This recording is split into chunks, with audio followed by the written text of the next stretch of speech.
ভালোবেসে ভবিষ্যতের স্বপ্ন দেখছিল একজোড়া কাপল, কিন্তু একদিন প্রেমিকার অ্যালজাইমার রোগ ধরা পড়ে। রোগের কারণে সে ধীরে ধীরে সবকিছু ভুলে যেতে থাকে। এমনকি সে যে মানুষটাকে জীবনের চেয়েও বেশি ভালোবাসে তাকেও সে ভুলে যায়। সবচেয়ে কাছের মানুষটা হয়ে ওঠে অচেনা, অপরিচিত। তাই প্রেমিক তার প্রেমিকার স্মৃতি ফেরাতে অগ্নি পরীক্ষায় নামে। শেষ পর্যন্ত কি সে প্রেমিকার স্মৃতি ফেরাতে পারবে, নাকি বাস্তবতার কাছে অসহায়ত্ব স্বীকার করে নেবে? জানতে হলে আসুন শুনে আসি এই বছরের আলোচিত সিনেমা সায়ারার এক্সপ্লেনেশন। সাজুগুজু করে ম্যারেজ রেজিস্টার অফিসে বসে অপেক্ষা করছিল ভানি। আজ তার স্বপ্ন পূরণ হতে চলেছে। একটু পরেই তার প্রেমিক মাহেশের সাথে তার বিয়ে হবে। ভানি মুগ্ধ হয়ে আশেপাশের কাপলদের বিয়ে দেখছিল। সে ডায়েরি বের করে নিজের অনুভূতির কিছু কথা লিখে রাখে।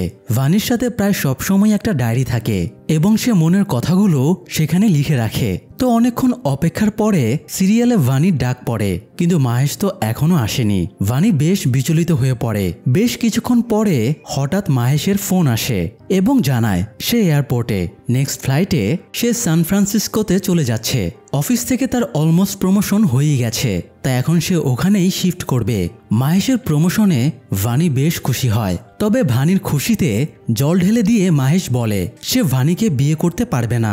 সে আগেই ভানিকে কথাটা বলতে চেয়েছিল, কিন্তু বলার সুযোগ পায়নি। মাহেশের মুখে বিয়ে ভাঙার কথাটা শুনে ভানির দুনিয়া ওলটপালট হয়ে যায়। বিয়ের লগ্নে বিয়ে ভেঙে যাবার মতো নির্মম ব্যাপার প্রায় কোনো মেয়েই সহ্য করতে পারে না। ভানিও পারেনি। কথাটা শোনার কয়েক মুহূর্তের ভেতরেই সে সেন্সলেস হয়ে পড়ে যায়। বাইরের সময় ভানির পরিবারের লোকজনও ছিল। তারা ভানিকে পড়ে যেতে দেখে দ্রুত ছুটে আসে এবং তাকে সামলানোর চেষ্টা করে। এরপরে মাস 6 কেটে যায়। ভানি এখনো মুভ অন করতে পারেনি। ভানি যাতে ব্যস্ত থাকতে পারে এই জন্য বাবা মা তাকে নিউজ রিপোর্টার হিসেবে জয়েন করার পরামর্শ দেয়। প্রথমে ইচ্ছে না থাকলেও ভানি এক সময় রাজি হয়ে যায়। সে বাবার সাথে গাড়িতে যাচ্ছিল। এই সময় সে সাইড দিয়ে বাইকে একটা ছেলেকে যেতে দেখে। ছেলেটা কেমন উচ্ছৃঙ্খল টাইপের ছিল, পোশাকের ঠিক নেই, বেপরোয়া বাইক চালাচ্ছে, আবার বাইক চালানো অবস্থাতেই সিগারেট ধরাচ্ছে। ভানি ছেলেটাকে দেখে একটু নাক সিটকায়। একটু পরে ভানির বাবা তাকে নিউজ চ্যানেলের অফিসে নামিয়ে দিয়ে যায়। ভানি ভেতরে ঢোকার সময়ে তার জুতোর ফিতে খুলে যায়। ভানির হাতে তখনও তার প্রিয় ডায়েরিটা ছিল। সে ডায়েরিটা পাশের পিলারের ওপরে রেখে জুতোর ফিতে বাঁধছিল। এই সময় রাস্তার ছেলেটাকে এখানে দেখতে পায়। ছেলেটা তার দিকে এগিয়ে আসছিল, তাই ভানি ফিতে বেঁধে দ্রুত ভেতরে চলে যায়। আর এই চক্করে সে নিজের ডায়েরিটাও নিতে ভুলে যায়। একটু পরে ছেলেটাও ভেতরে ঢোকার সময়ে ভানির ডায়েরিটা তার নজরে পড়ে, তাই সে ডায়েরিটা উঠিয়ে নেয়। এদিকে ভেতরে ভানির ইন্টারভিউ শুরু হয়। ইন্টারভিউ দেবার পরে তাকে আপাতত এখানে ইন্টার্ন হিসেবে কাজ করার সুযোগ দেওয়া হয়। তো ইন্টারভিউ শেষ করে ভানি বের হচ্ছিল, তখন ছেলেটা সামনে এসে তাকে ডায়েরিটা দিয়ে বলে এটা তুমি বাইরে ফেলে এসেছিলে। এরপরে ছেলেটা ভেতরে গিয়ে জিজ্ঞেস করে ঋত্বিক কার নাম। যে লোকটা ভানির ইন্টারভিউ নিচ্ছিল তারই নাম ঋত্বিক। ছেলেটা আচমকা ঋত্বিককে মারতে শুরু করে এবং বলে আমার নাম কৃষ কাপুর, আমি ব্যান্ডের লিড ভোকালিস্ট, অথচ তুই আমার কোনো প্রশংসা না করে অন্যদের প্রশংসা করে পোস্ট দিয়েছিস। মানে এই ছেলেটার নাম কৃষ, সে একটা মিউজিক ব্যান্ডের লিড ভোকালিস্ট হিসেবে গান গায়। কোনো একটা গানের রিভিউতে ঋত্বিক কৃষকে ইগনোর করে বাকি ব্যান্ড মেম্বারদের ব্যাপারে রিভিউ দিয়েছে। এই ব্যাপারটা কৃষের ইগোতে লেগে গেছে। এই জন্যই মূলত ক্ষেপে গিয়ে সে ঋত্বিককে মারধর করছে। তো কৃষের এই ভায়োলেন্সের দৃশ্যটা ভানিও দাঁড়িয়ে দেখছিল। এতে কৃষের প্রতি তার আরও নেগেটিভ ধারণা তৈরি হয়। মারধর শেষ করে কৃষ যখন বের হচ্ছিল তখন সে ভানির কাছে থেমে বলে তুমি খুব ভালো লেখো। কথাটা বলেই কৃষ চলে যায়। এতে ভানি বুঝতে পারে কৃষ তার ডায়েরি পড়ে নিয়েছে। যাই হোক, কৃষ ফিরে এসে তার ব্যান্ড মেম্বারদের সাথেও ঝামেলা শুরু করে দেয়। আজ তাদের একটা স্টেজ প্রোগ্রাম ছিল। কৃষ সেই পোস্টারটাও নষ্ট করে দেয়। কৃষের ধারণা তার ব্যান্ড মেম্বাররা ইচ্ছে করেই তাকে ক্রেডিট থেকে বাদ দেবার ব্যবস্থা করেছে। এরই মধ্যে কৃষের ঋত্বিককে মারার ভিডিওটা ভাইরাল হয়ে যায়, ফলে তাদের ব্যান্ডেরও অনেক বদনাম হয়ে যায়। এই ব্যাপারে কৃষকে দোষারোপ করলে সে ব্যান্ড ভেঙে দেবার ঘোষণা দেয়। তখন তার ব্যান্ড মেম্বাররা বলে ঠিক আছে, তোর একাই যখন ক্রেডিট দরকার তাহলে তুই একাই পারফর্ম কর। এই বলে ওরা সবাই চলে যায়। যদিও কৃষের একজন বন্ধু কেভি তার সাথেই থেকে যায়, তবে বাকিরা চলে যাওয়ার সময় বলা কথাটা কৃষের ইগোতে লেগে যায়। তাই সে একাই স্টেজে ওঠে এবং অটোটিউন সেট করে একাই গাইতে শুরু করে। কৃষের গান শুনে উপস্থিত দর্শক মুগ্ধ হয়ে যায়, এমনকি তার গানটাও ভাইরাল হয়ে যায়। এই দিয়ে কৃষ প্রুফ করে দেয় সে একাই একটা ব্যান্ডের সমান। তো পারফর্ম শেষ হলে কেভি ক্রিসকে বোঝায় সে যেন ঝামেলা মিটিয়ে নেয়, ব্যান্ড চালাতে হলে তাদের একসাথে থাকতে হবে। কিন্তু ক্রিস স্পষ্ট জানিয়ে দেয় সে ওদের সাথে আর থাকবে না। তো এরপরে কেভি বেটার অপরচুনিটির জন্য ক্রিসকে পপ লিজেন্ড প্রিন্সের কাছে নিয়ে যায়। যদিও তারা সরাসরি প্রিন্সের সাথে দেখা করতে পারে না, কারণ প্রিন্স অনেক বড় মাপের পপ সিঙ্গার। সোশ্যাল মিডিয়ায় তার এক একটা গানে 100 মিলিয়নেরও বেশি ভিউ হয়। তো প্রিন্সের গানের শুটিং স্টুডিওতে যাবার পরে তাদের সাথে ভিনিত নামের একজন আসে। ভিনিত বড়সড় সিঙ্গারদের সাথে অন্যদের সেটেল করিয়ে দেবার কাজ করে। ভিনিত তাদের জানায় মিউজিক ফেস্টিভ্যালের জন্য প্রিন্সের একটা ক্লাসিক গানের প্রয়োজন। ক্রিস এরকম কোনো গান দিতে পারবে কিনা। ক্রিস বলে সে গান দিতে পারবে, তবে বিনিময়ে কম্পোজার হিসেবে তাকেও ক্রেডিট দিতে হবে। প্রিন্স একাই সব ক্রেডিট নিয়ে নেবে এটা হবে না। যেহেতু ক্রিস কষ্ট করে গানটা তৈরি করবে, তাই প্রত্যেক জায়গায় প্রিন্সের পাশাপাশি তার নামও থাকা লাগবে। তো ভিনিত রাজি হয় ঠিকই, তবে বলে 5 দিন পরে মিউজিক ফেস্টিভ্যাল, তাই এই 5 দিনের ভেতরেই গান রেডি করতে হবে। ডেডলাইন শুনে কেভি বিচলিত হয়ে পড়ে, কারণ তাদের হাতে এখনো ভালো কোনো লিরিক্স নেই। ভালো লিরিক্স রচনা করতে যথেষ্ট সময় লাগবে। এই সময় ক্রিস পাবলিকের মাঝে ভানিকে দেখতে পায়। ভানি ভেতরে ঢুকতে চাইছিল, কিন্তু গার্ডেরা তাকে ঢুকতে দিচ্ছিল না। ক্রিস এগিয়ে গিয়ে গার্ডদের কনভিন্স করে ভানিকে ভেতরে আসার সুযোগ করে দেয়। ভানি ব্যারিকেড পার হবার সময়ে ডায়েরিটা ক্রিসকে ধরতে দেয়, কিন্তু ভেতরে ঢুকে ভানি আবারও ডায়েরি নিতে ভুলে যায়। সে এখানে চ্যানেলের কাজে এসেছিল। চ্যানেল থেকে তাকে প্রিন্সের ইন্টারভিউ নেবার দায়িত্ব দেওয়া হয়েছে। তো ভানি ভিনিতের কাছে গিয়ে রিকোয়েস্ট করে তাকে যেন প্রিন্সের ইন্টারভিউ নেবার ব্যবস্থা করে দেওয়া হয়। কিন্তু ভিনিত জানায় প্রিন্সের ইন্টারভিউ নিতে হলে অন্তত 2 মাস অপেক্ষা করতে হবে। কথাটা শুনে ভানি খুবই বিচলিত হয়ে পড়ে। এদিকে ক্রিস ভানির ডায়েরির পৃষ্ঠা উল্টে দেখে প্রায় সবগুলো পৃষ্ঠাই অর্ধেক করে ছেঁড়া। ভানি হয়তো রাগ করে সেগুলো ছিঁড়ে ফেলেছিল। তবে ক্রিস আধছেঁড়া পৃষ্ঠায় কবিতার মতো করে লেখা কয়েকটা লাইন দেখতে পায়। লাইনগুলো পড়ে সে ইনস্ট্যান্ট একটা গান বানিয়ে ফেলে এবং তখনই গিটার বাজিয়ে গান গাইতে শুরু করে। গান শুনে সবার নজর ক্রিসের দিকে ঘুরে যায়। ভানিও বুঝতে পারে এটা তারই লেখা, তাই সে ছুটে গিয়ে নিজের ডায়েরি নিয়ে নেয়। তবে ক্রিস গান থামায় না, সে স্টেজে উঠে আবারও গান ধরে। গান শুনে সং প্রিন্সও খুব মুগ্ধ হয় এবং বলে সে এরকমই একটা গান চায়। সে ক্রিসকে গানের বাকি অংশ গাইতে বললে ক্রিস জানায় গানের বাকি অংশ এখনো লেখা হয়নি। এই বলে সে ভানির দিকে ইঙ্গিত করে। এরপরে তারা একটা সমঝোতা করে ভানি গানের লিরিক্স লিখে দেবে, ক্রিস সেই গানের সুর করে প্রিন্সকে দেবে। বিনিময়ে প্রিন্স ক্রিসকে সমান ক্রেডিট দেবে, পাশাপাশি ভানিকে একটা প্রপার ইন্টারভিউ দেবে। তো চ্যানেল থেকেও ভানিকে পারমিশন দিয়ে দেয়। এরপরে সন্ধ্যায় সে ক্রিসের স্টুডিওতে যায়। ভানি ক্রিসকে কয়েকটা শর্ত দেয়, যেমন সে বেশি রাত পর্যন্ত কাজ করতে পারবে না, রাত 8:30টার ভেতরে কাজ শেষ করে চলে যাবে, তার সামনে সিগারেট খাওয়া যাবে না এবং কোনো গালাগালি দেওয়া যাবে না। ক্রিস ভানির কথা মেনে নিয়ে নিজের সিগারেটটা নিভিয়ে ফেলে। এরপরে তারা গানের ব্যাপারে আলোচনায় বসে। ভানি জিজ্ঞেস করে ক্রিস কি ধরনের গান চায়। ক্রিস বলে সে ডায়েরিতে যেটা দেখেছিল সেটারই কমপ্লিট ভার্সন চায়। ভানি বলে সে অনেক আগে এটা লিখেছিল, তাই বাকি অংশটা ভুলে গেছে। তার ভুলে যাওয়ার বদ অভ্যাস আছে, তাই সবকিছু লিখে রাখে। তবুও ক্রিস বলে তার এরকমই একটা লিরিক্স লাগবে।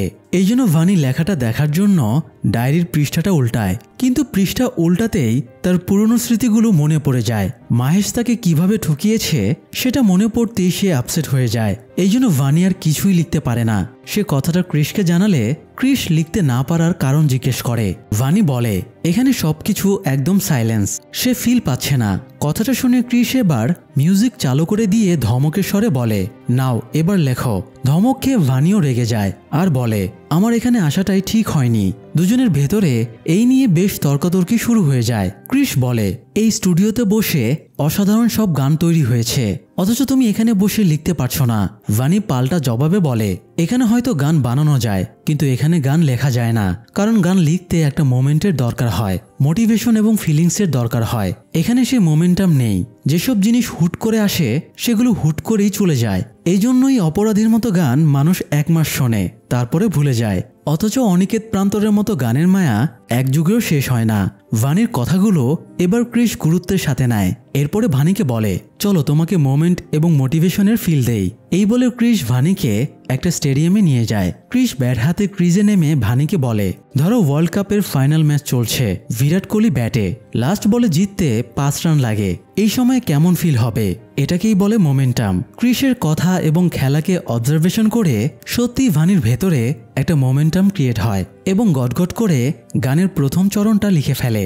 এটা দেখে ক্রিসও খুব খুশি হয়। এভাবে 2-1 দিনের ভেতরেই গানের লিরিক এবং কম্পোজিশন কমপ্লিট হয়ে যায়। গানের চক্করে ভানি আর ক্রিসের মধ্যেও বেশ ভালো সম্পর্ক তৈরি হয়ে যায়। বিশেষ করে ক্রিসের প্রতি ভানির বেশ ভালো লাগা জন্মায়। গান কমপ্লিটের আনন্দে ক্রিস আর ভানি বাইকে করে স্টুডিওতে যাচ্ছিল। তখন ট্রাফিকে দাঁড়িয়ে ক্রিস একজন মাতাল লোককে রাস্তা পার হতে দেখে।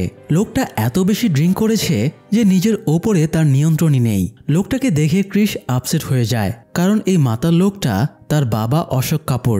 ক্রিস বাবার কাছে না গিয়ে সোজা স্টুডিওতে চলে যায়।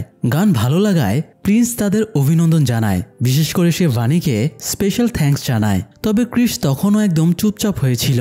এই সময় ভিনিত বলে ওঠে, গান তো ভালোই, কিন্তু গানের ভেতরে র্যাপ নেই। প্রিন্সের গান অথচ র্যাপ থাকবে না, ব্যাপারটা একদমই মানায় না, তাই গানটা আবারও রিঅ্যারেঞ্জ করা উচিত। ক্রিস তখন কথা বলে ওঠে, পরশুর ভেতরে র্যাপ সহ গানটা রেডি হয়ে যাবে। এটা শুনে প্রিন্স আশ্বস্ত হয়ে চলে যায়। তখন ভানি বলে, তারা এত কষ্ট আর ডেডিকেশনের সাথে গানটা বানিয়েছে, এখন এই গানে যদি র্যাপ ঢোকানো হয় তাহলে গানের ক্রেডিবিলিটি কমে যাবে। এই গানটার মাধ্যমে মানুষ ক্রিসকে চিনতে পারবে, কিন্তু র্যাপ ঢোকালে গানটা প্রিন্সের হয়ে যাবে। তাই ভানি এই গানটা এডিট করতে বারণ করে। কিন্তু ক্রিস জানায় ভানি যেমন ইন্টারভিউর জন্য গানটা লিখেছে, সেও তেমনি টাকা এবং পাবলিসিটির জন্য গানটা কম্পোজ করেছে। এই জন্য প্রিন্স যেভাবে গানটা চায় সেভাবেই হবে। দুজনে কথা বলছিল।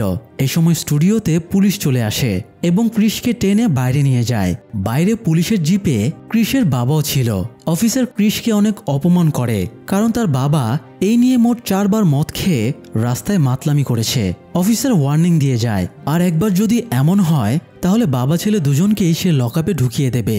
বাবার কাণ্ডে ক্রিস খুবই অপমানিত বোধ করছিল, যদিও তার বাবা এরকম ছিল না। ক্রিসের মা মারা যাবার পর থেকেই তার বাবা এমন কেয়ারলেস হয়ে গেছে, সে মদের নেশায় ডুবে গিয়েছে, যার কারণে ছোটকাল থেকেই ক্রিসের ভাগ্যে কারোর আদর যত্ন জোটেনি। পুলিশ চলে যাবার পরেও তার বাবা জেদ দেখাচ্ছিল, এই জন্য ক্রিস খেপে যায় আর বাবাকে টেনে নিয়ে গিয়ে রাস্তার ওপরে ফেলে দিয়ে পকেটে যা টাকা ছিল সব বাবার মুখের ওপরে ছুঁড়ে মেরে বলে, যাও মদ খেয়ে মরো। এই বলে ক্রিস কাঁদতে কাঁদতে চলে যায়। ভানি নির্বাক দর্শক হয়ে পুরো ঘটনা দেখছিল। সন্ধ্যায় বানি ক্রিসকে খুঁজতে স্টেডিয়ামে যায়। ক্রিস সেখানে একা একা অটো বোলিং মেশিনে ক্রিকেট খেলছিল। বানি গিয়ে বলে সে গানের সাথে র্যাপের অংশ জুড়ে দিয়েছে। ক্রিস এটা শুনেও কোনো প্রত্যুত্তর দেয় না।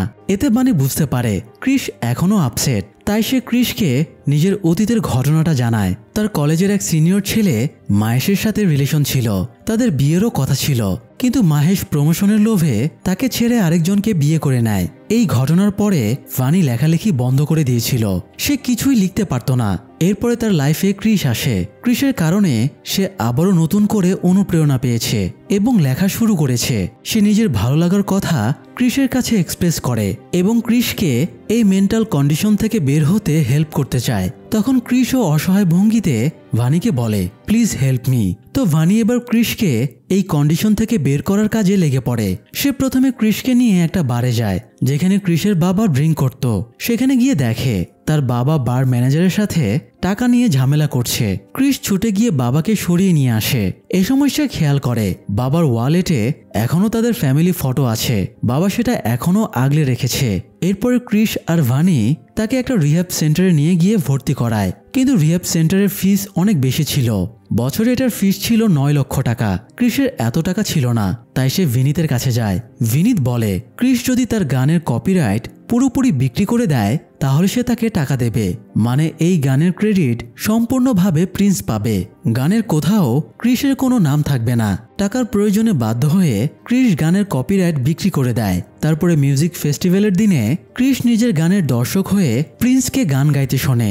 দর্শকের মাঝে দাঁড়িয়ে তার নিজেকে ভীষণ অসহায় লাগছিল। এত ভিড়ের মাঝেও তার নিজেকে একা লাগছিল। এ সময় ভানি তাকে পেছন থেকে ডাক দেয়। ভানিকে দেখে ক্রিসের নিঃসঙ্গতা দূর হয়ে যায়। এরপরে তারা খুব ক্লোজ হয়ে যায় এবং একসাথেই রাত কাটিয়ে দেয়। ভানি ক্রিশকে বোঝায় তার হাতে এখনো সময় আছে। সে যেন পুরনো ব্যান্ড মেম্বারদের সাথে দেখা করে ঝামেলা মিটিয়ে নেয় এবং পুনরায় ব্যান্ডটা চালু করে।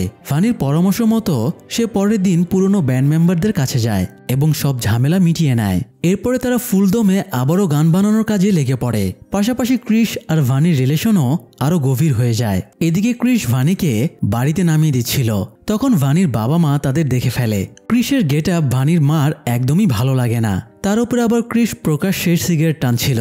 ভানি বাবা মাকে বাইরে দেখে বিব্রত হয়ে ভেতরে চলে যায়। ভানির মাও তার পেছনে বাড়িতে ঢুকে ভানিকে নানানভাবে বোঝাতে শুরু করে এই ধরনের ছাপড়ি ছেলেগুলো ভালো হয় না, এরা জাস্ট মেয়েদের ইউজ করে পেগু করে দেয়।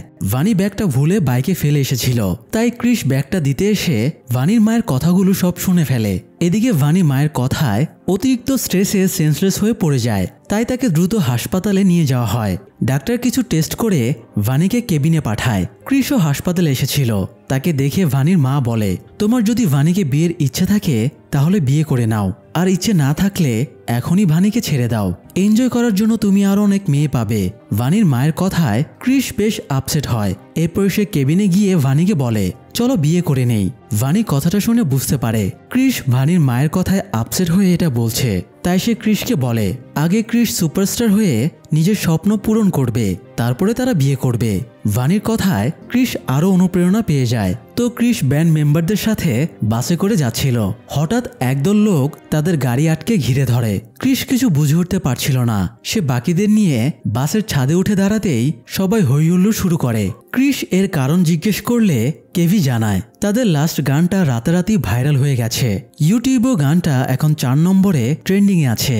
আর এখানে যারা আছে এরা সবাই গানের ভক্ত, অর্থাৎ ক্রিশ অবশেষে সুপারস্টার হয়ে গেছে। এদিকে ভানি আরেকজন ডাক্তারের কাছে চেক আপে গিয়েছিল।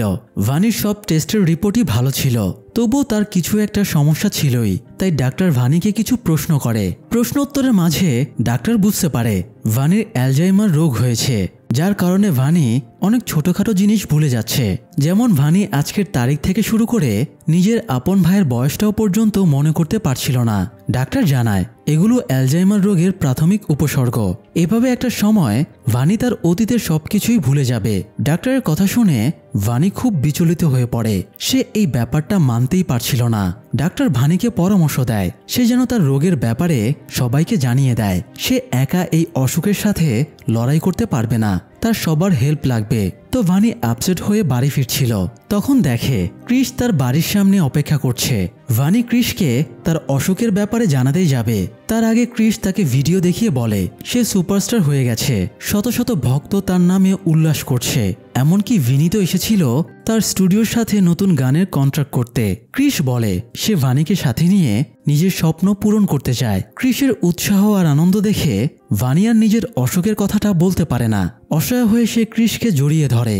এরপরে বেশ কয়েকদিন কেটে গেলেও ভানি কাউকে তার অসুখের কথাটা খুলে বলতে পারে না। একদিন সে অফিসে গিয়ে দেখে স্টাফেরা সবাই খুব খোশ মেজাজে আছে। ভানির নেওয়া প্রিন্সের ইন্টারভিউর কারণে তাদের চ্যানেল বেশ পপুলার হয়ে উঠেছে। এই জন্য তাদের চ্যানেলের জন্য একজন নতুন ইনভেস্টর এসেছে। আর ইন্টারেস্টিং ব্যাপার, এই নতুন ইনভেস্টরটা হলো ভানির প্রাক্তন প্রেমিক মাহেশ। মাহেশকে দেখি ভানির পুরনো ক্ষত জেগে ওঠে, তাই সে বেশ অস্বস্তিতে পড়ে যায়। তবে মাহেশের মাঝে অপরাধবোধের ছিটাফোঁটাও দেখা যায় না। সে স্বাভাবিকভাবেই ভানির সাথে কথাবার্তা বলে, এমনকি রাতে ভানিকে সে পার্টিতেও ইনভাইট করে। অফিস শেষে ভানি ক্রিশের বাড়িতে যায়। ক্রিশের আগামী কয়েকদিন বেশ কয়েক জায়গায় কনসার্ট আছে। ক্রিশ সেসব কনসার্টের কথা ভানিকে শোনাচ্ছিল, তবে ভানি একদম চুপচাপ হয়েছিল। এক পর্যায়ে সে নীরবতা ভেঙে বলে সে চাকরিটা ছেড়ে দেবে। অন্যের অধীনের এই চাকরিতে সে মানিয়ে নিতে পারছে না। কথা বলতে বলতে ভানি তড়িঘড়ি করে ক্রিশের ব্যাগ গোছাতে শুরু করে। ক্রিশ ভানিকে থামিয়ে বলে তুমি তো অলরেডি আমার ব্যাগ গুছিয়ে দিয়েছ। ভানি মাত্রই কিছুক্ষণ আগে ব্যাগ গুছিয়ে দেবার পরে এই কথাটা ভুলে গেছে, তাই ক্রিশ বেশ অবাক হয়। তবে ভানি চাইছিল না ক্রিশ কনসার্টে যাবার আগে টেনশনে পড়ুক, তাই সে অশোকের কথাটা তখনও ক্রিশকে বলে না। যদিও ক্রিশের মনে হচ্ছিল ভানি ঠিক নেই, তার কিছু একটা সমস্যা হয়েছে, তাই সে বারবার ভানিকে এই ব্যাপারে জিজ্ঞাসা করে, কিন্তু ভানি তাকে কিছুই বলে না। তাই ক্রিশ বিদায় নিয়ে চলে যায়।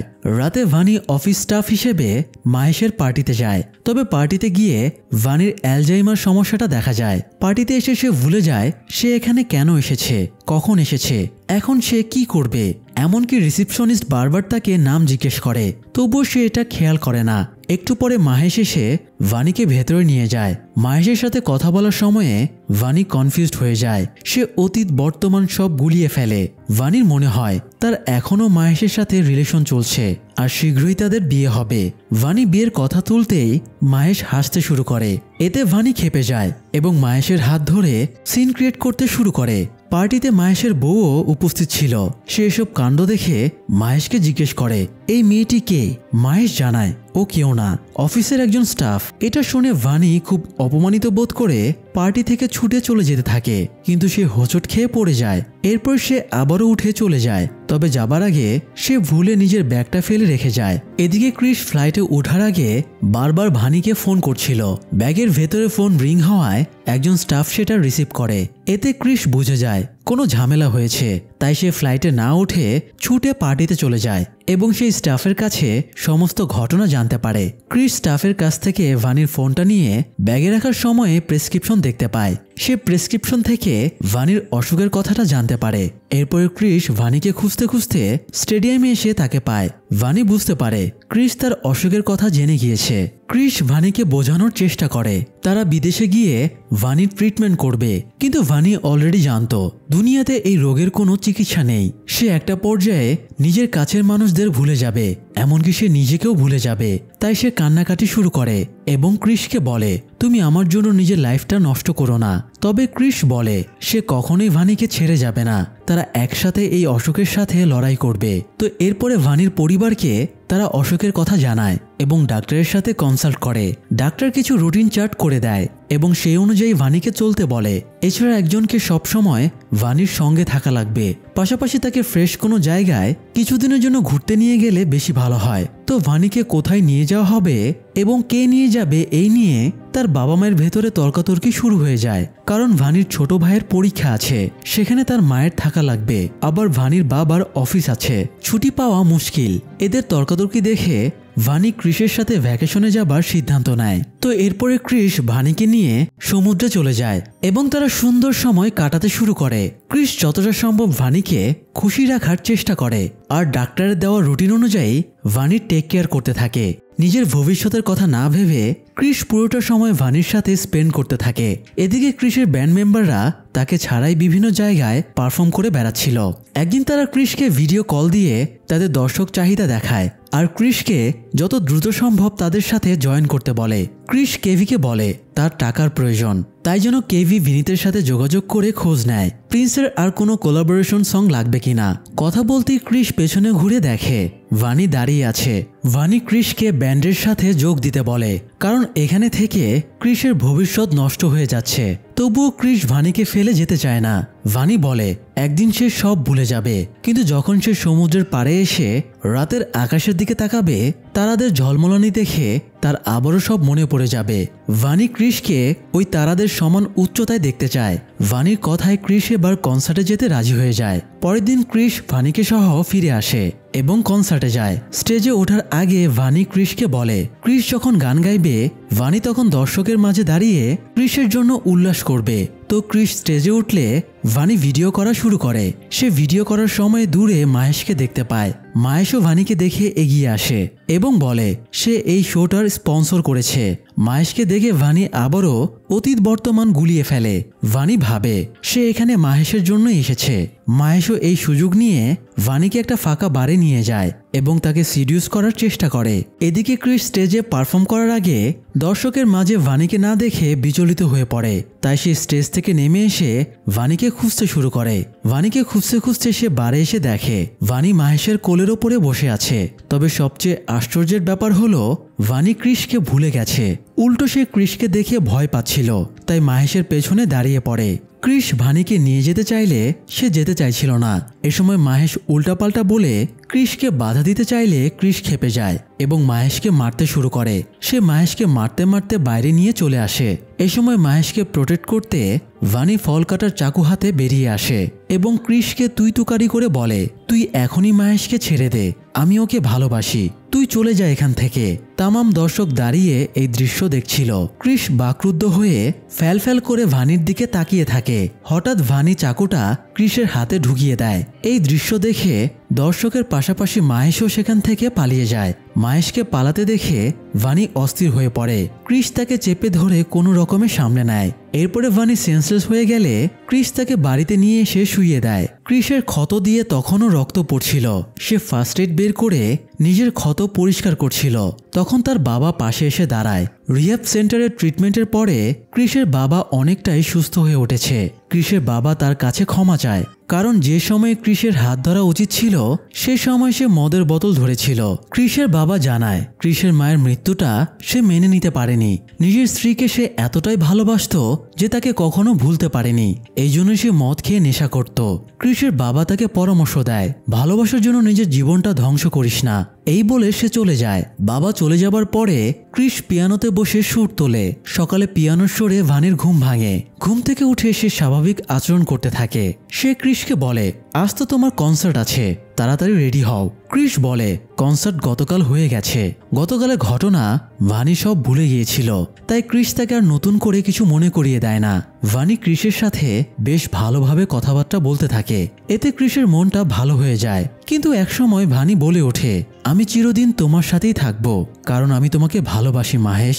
কথাটা শুনে আবারও ক্রিসের মনটা ভেঙে যায়। সে বুঝতে পারে ভানি তাকে মাহেশ ভাবছে, তাই সে আর ভানিকে কিছু না বলে নির্বাক হয়ে বেরিয়ে যায়। ক্রিসদের আজ অন্য স্টেটে কনসার্ট ছিল, তাই সে এয়ারপোর্টে যায়। কিন্তু সেখানে গিয়ে ব্যান্ড মেম্বারদের বলে সে যেতে পারবে না। সে চলে গেলে ভানি একা হয়ে যাবে।